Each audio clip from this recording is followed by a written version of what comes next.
This is my first time testing this iteration of a triangle ball die. In theory, this die should let me turn 120 little leather triangles into a size 5 football. After cutting out all the triangles, I started to sew them together into 12 pentagons and 20 hexagons. It does take a while, but it's very satisfying watching it slowly come together. I think this ball took me about a week in total. I need to make a hole for the valve of the ball bladder and then glue the ball bladder inside. It takes a few hours to dry. Then all I need to do is sew on the final cells kind of awkwardly. These last ones usually do take a while. You never quite know how the ball's going to turn out until you pump it up, which is what I'm about to do here. I think it turned out pretty okay.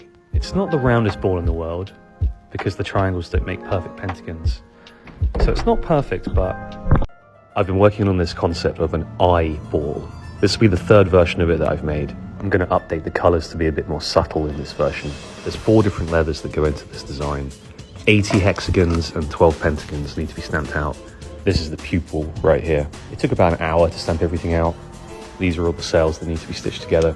The only thing left to do now is jump in and start sewing.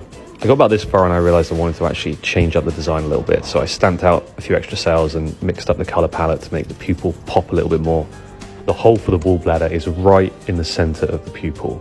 So look away if you're squeamish. It took about 4 days to sew this ball up, which is kind of a long time for a ball, but I think it was worth it. The mythical last piece.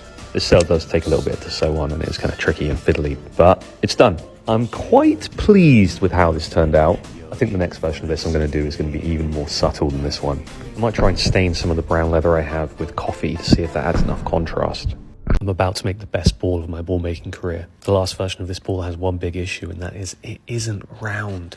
I tried to get away with using equilateral triangles for every cell, but it just doesn't work. I updated the shape of the triangle and sent it to China to get a sample die created. 2 weeks later, it arrived and I got to work. There's 60 of these non-equal triangles and 120 equal ones going into the ball. Perfect pentagon, see? Whoa. It took an entire week to sew this up. 180 cells in total, many thousands of stitches. It was a real grind. Each one is saddle stitched and then I use a lighter to seal each edge. I already know it's going to be a good ball though. After seeing the first pentagon come out perfectly, I knew the ball was going to be really good. I sewed the individual shapes together first, 12 pentagons and 20 hexagons. Then I sewed those together to create the ball. Pumping it up was intense. I really wanted it to be good.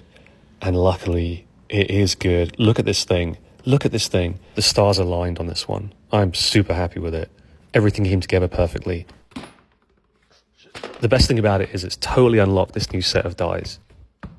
I've had this suit blazer lying around my apartment for a while now. Got it from a charity shop and it doesn't fit me, so I thought, why not make a ball out of it?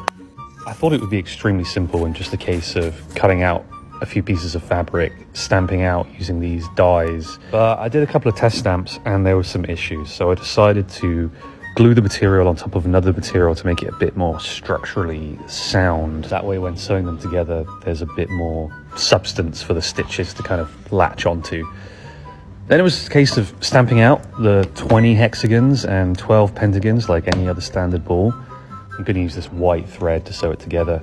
These first couple actually went together okay. It's a little bit fiddly sewing these. You have to be very careful you sew through the 2 holes. But even despite that, there was still a lot of issues. And honestly, I decided to give up. It wasn't really working. This is as good as I could get it. And I decided, bad idea.